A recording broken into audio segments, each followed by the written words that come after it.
Okay friends, this is the big one. This is the population trap. Those of you who watched my video explaining the extreme weather pattern that has become our new norm may remember the little passage where I said one of the major contributing factors to the Industrial Revolution, a blind alley down which we had to walk because there was no other alley, was having to cater for the number of babies we were producing. Well, it hasn't changed. We're at 7 billion now on this earth. Science tells us that the earth can sustain 15 billion people as a maximum. But in order to do that, we would have to plough down all the hedgerows and turn our farm fields into massive factory farm fields. And of course, in doing that, we have got no idea what we would do to the food chain. We would lose a large amount of small animals, insects, plants, and we've got no idea what effect that would have. For instance, we know if all the bees in the world died, we've got about 4 years left, because without the bees there's no pollination, and therefore all the cereal crops that we grow wouldn't grow anymore. We'd be in trouble.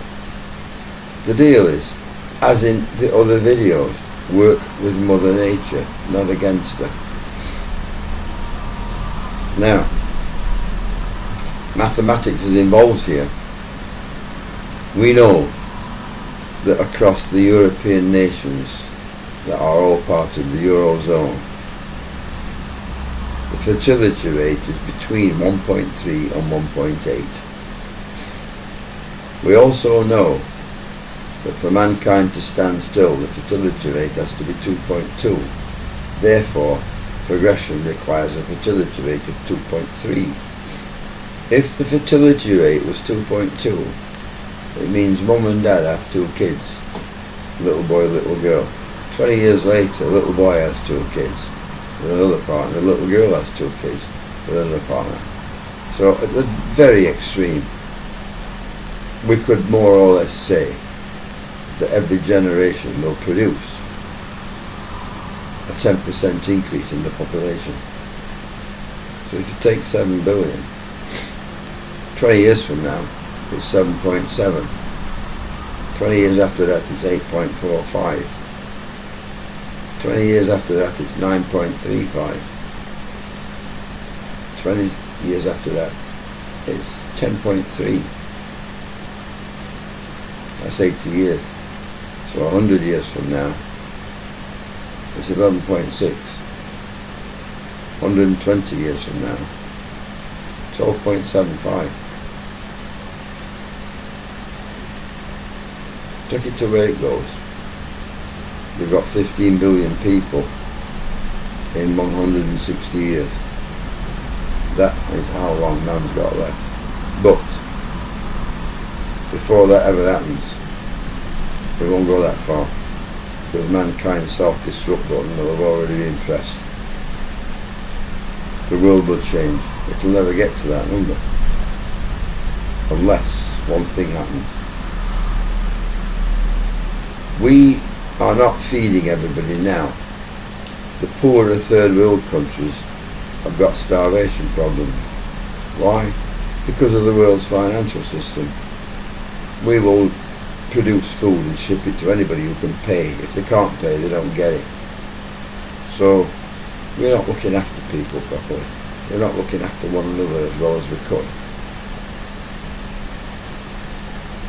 But the problem we have is that the more people there are, the greater the drain on resources. And if you watch my video on the world financial system, it gives you a scenario of what the world will be like when money does not buy what you want anymore. Well, this is similar but different, because it will matter not how much money you've got. The deal will be, if we don't provide for everybody food and water, those who haven't got it will have to do the only thing they know how to get it, and that is fight. So the breakdown of the social order into anarchy will prevail. If the financial system fails, it will also prevail when we get to the number of people that it's just that little bit too much. So we have to consider what we can do about that.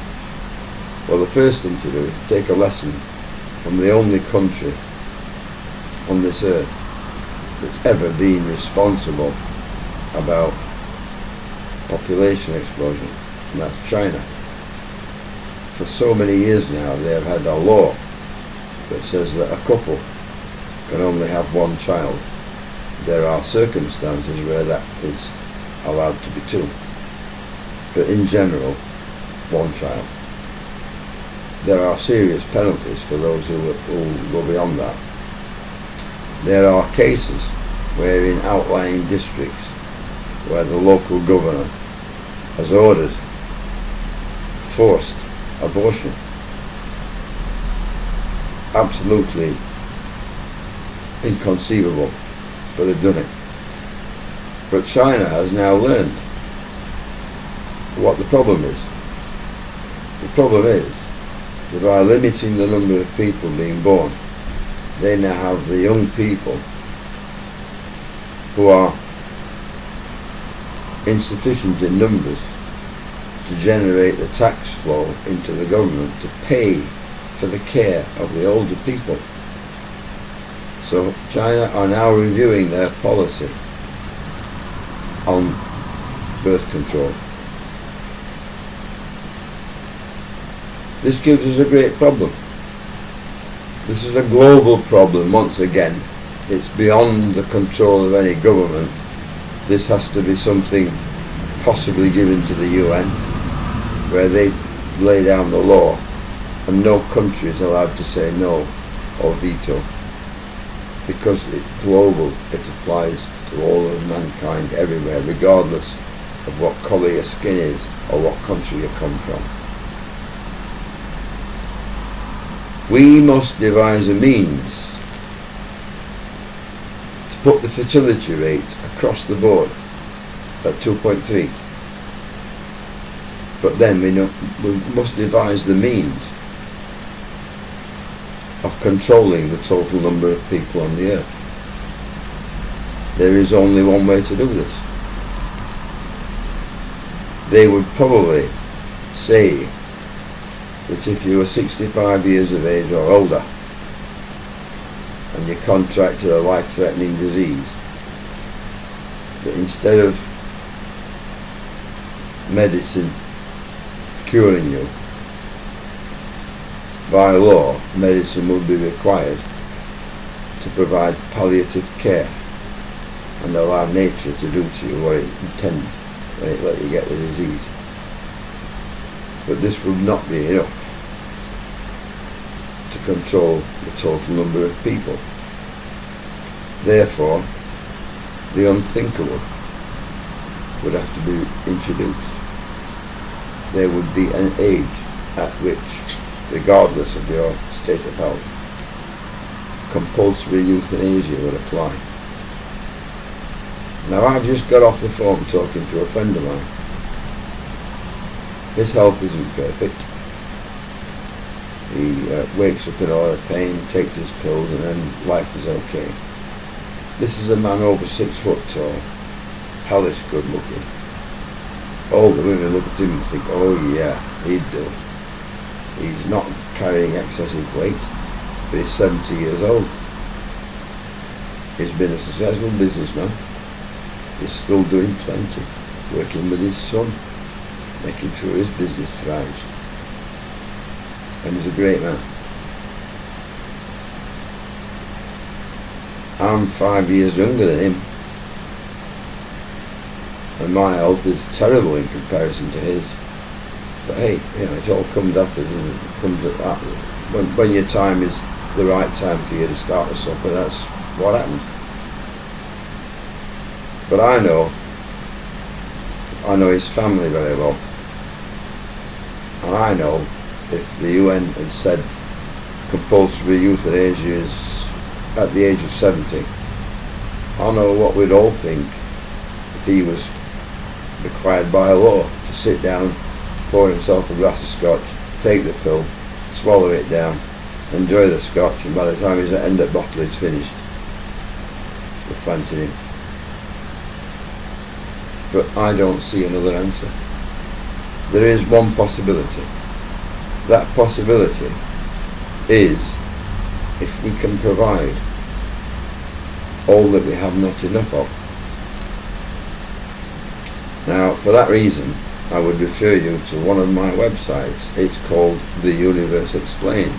It does what it says on the tin. It explains the universe. It explains a black hole, which science seems not to be able to explain at the moment. It explains dark matter, which science is trying to explain. All you got to do is read it. But the deal here is, it appears to be mathematically correct, because Einstein's calculus within it calls for infinity, and my description of the universe is that it's infinite. If you look at the calculus given to us by quantum mechanics, that calls for the universe to be infinite. In other words, it corresponds both with Einstein and with my explanation. But there were a number of people involved in theoretical physics that said, this mathematics isn't good enough. And they came up with what has been described as the purest maths ever seen, and it's called quantum mechanics. Quantum mechanics, when it's calculated out, calls for infinity plus infinity plus infinity plus infinity. In other words, a never-ending chain of infinities. But if you read my explanation of the universe, it exactly describes a chain of infinities. So I therefore reasonably hope that one day in the future, whether I'm here or gone or what, that website will be proven to be correct.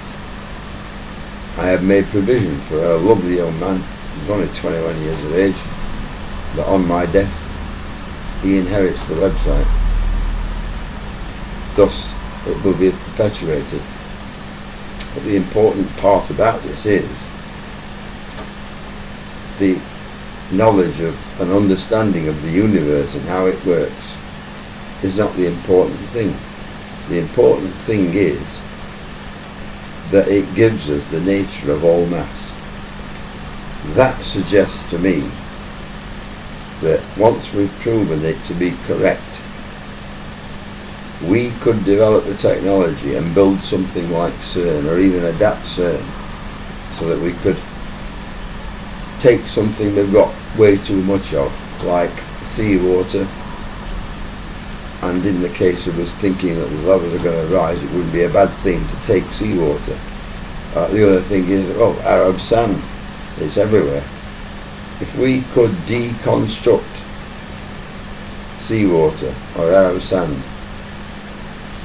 and regenerate it in the right proportions to provide what we wanted artificially, we may be able to provide the things where in the future a shortage of such things would cause the breakdown of society, because people would be fighting to get hold of that little bit that's still here. So there's a link between that website and this video that gives us potential and maybe a bit of hope. That if we can't stop self-destruction, if we can't all agree on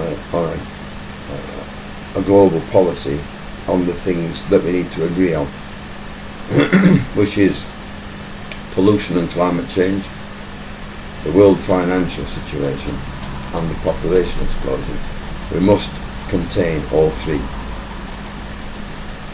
And I've given you now, in all these videos, an answer to each of them, even though the answer to this video is highly unacceptable. It's a question of re-education.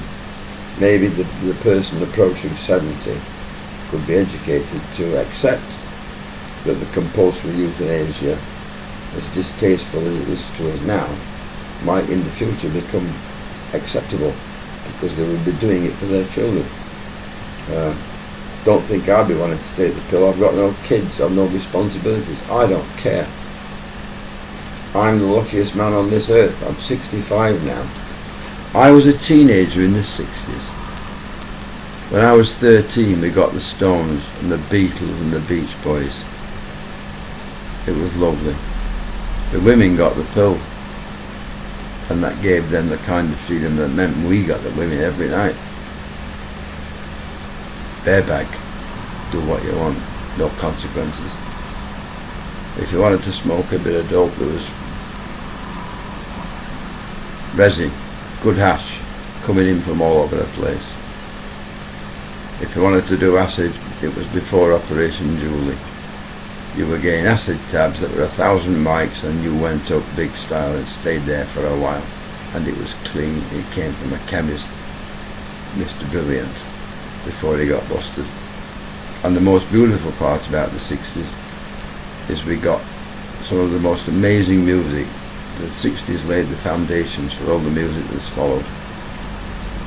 The most prolific time for music in the 60s was from June 66 till December 68, when the bands had the right to control the artistic input.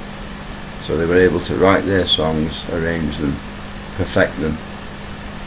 And after 68, well, the accountants got hold of the music business once again. Bad news. But during all that time, nobody had ever heard of herpes or AIDS. This world can never be that good again. And I was lucky. I was put here at the right time. But having had the experience I've had, I'm looking at life, I'm looking at things that other people don't seem to see, just like Mother Nature and how she works. I think I've got a pretty fair insight. You can check that up by looking at my other website, Caustic Bites. It's about UK politics and world affairs. It gives a guarantee, honesty, accuracy and no punches pulled. And if you're a bad guy in politics or business, you'll get a page on that website and you don't want it. It hurts. And you can't buy your way off it. You have to earn it. Your money is no good to me. Your integrity is. So, we've now dealt with the three major threats to mankind in videos, all on this site. The weather, world finances, and the population trap. There will be more videos to come. The next one is likely to be about Britain's broken society. There is a way that we can accomplish a number of birds with just one stone, and I will take you through that now. So have a look for it. It will be called The Social Contract. Thanks for watching.